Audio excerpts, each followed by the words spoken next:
Is the growth of money as it compounds interest over time, right? So the longer the money keeps working, the higher it goes, the more the amount rises, right? The wealth is built higher and higher. Now, this thing we have to understand about compounding growth is this: it's really divided into two parts. There's side A and there's side B, right? It's kind of cut in the middle here. So in side A, bro, if you can advance the slide for me.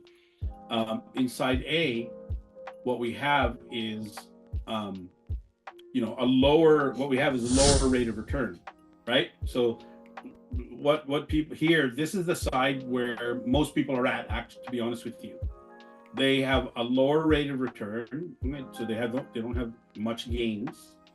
The B side is the one that takes time and gives a lot of time for the gains to happen. And as the longer it goes, the bigger the gains are, right? And here's where most people are. On the A side, most people are the consumers.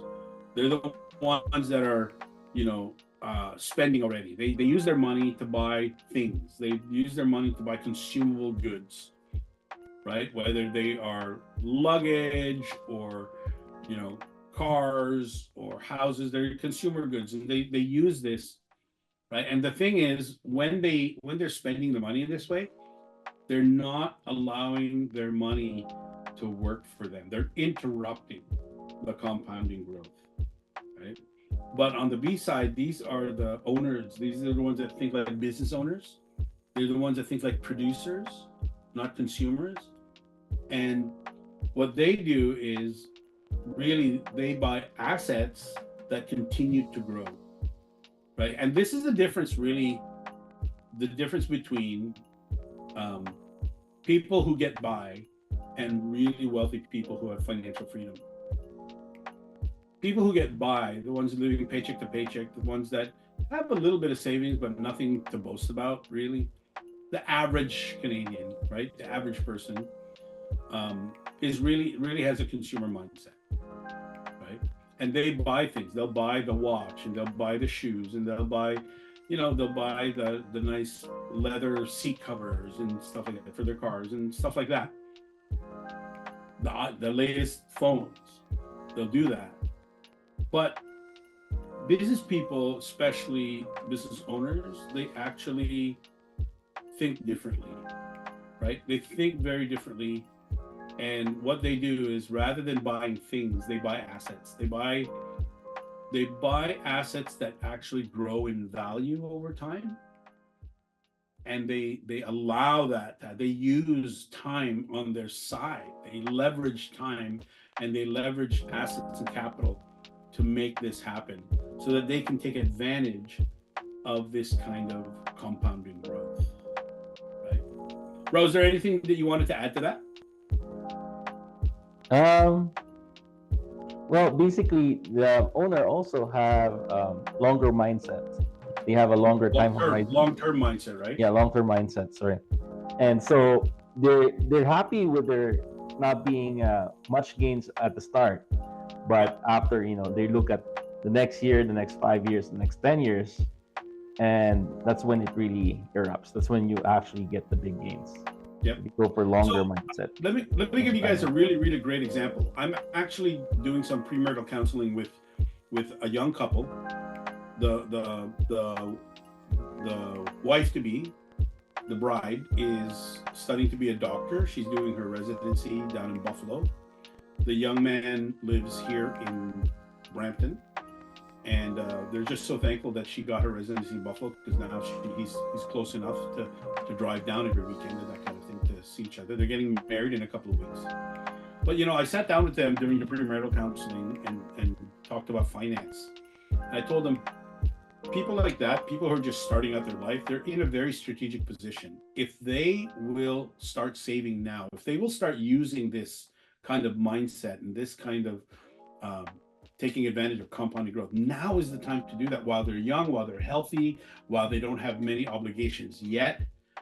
before they buy their house, before they settle down, before they start having kids. Now is the time to start implementing. It's ideal for them to start doing that now, but they don't have a lot of information. Like, they don't have a lot of financial information like what you're getting now. This is actually quite a bit of good financial information that you're getting tonight, that not a lot of people get. They don't get it. They don't have it, and they can't implement it because they don't have it, right?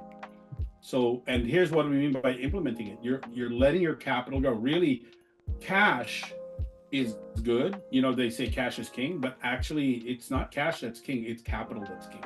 And the difference between cash and capital is that capital is money with a purpose, money that has an intention. It is, to build, for example, to build financial security, to build freedom, right? To create freedom for you, to give you choices.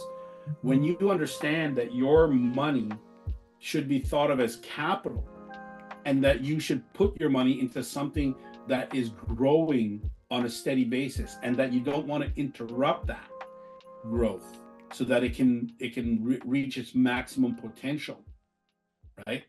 So how do you do that? Well, wealth creators, this is what they do. They put their money into something that grows, and as it grows, they'll borrow against that, right? They'll borrow against that as collateral. They use their capital as collateral, that asset as collateral.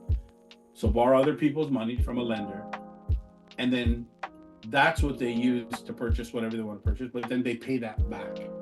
But because they're taking it, they're not borrowing from a bank or a traditional lender. They're actually borrowing against using their own collateral. They're actually, in essence, paying themselves back, is what they're doing. And they're keeping that cycle of money in money, also known as cash flow. They keep that flowing so that the flow of cash keeps coming back to them. And we're going to take a look at that a little bit later on.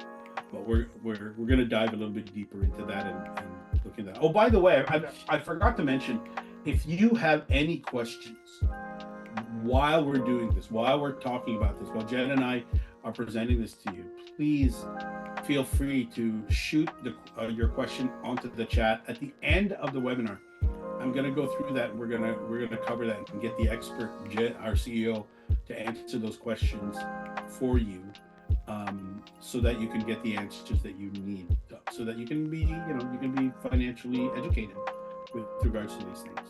All right, so go ahead and do that. So what we're really talking about then is, we're talking about deploying our capital into the purpose for which we have it, right? So, Ro, if you could go to the next slide, please. What we have is really that we have uninterrupted compound interest, and then from that we're deploying capital for that purpose. And that, it might be, the purpose of which might be real estate investment. It might be, maybe you want to become a lender. So I know people who've implemented this who have become wealthy enough to be the bank. They're literally to be the lender to people, and they end up giving small business loans to people, and they act like the bank, and they make money from lending their money out, right? That could be something, whatever it is that you use your capital to leverage what you want to do, so that you can fulfill whatever purpose it is. And when you do things like this is what happens. When you take advantage of these things that are happening, uninterrupted compounding interest, the power of positive and good debt, stuff like that, here's what you end up doing. You end up fixing the leaks.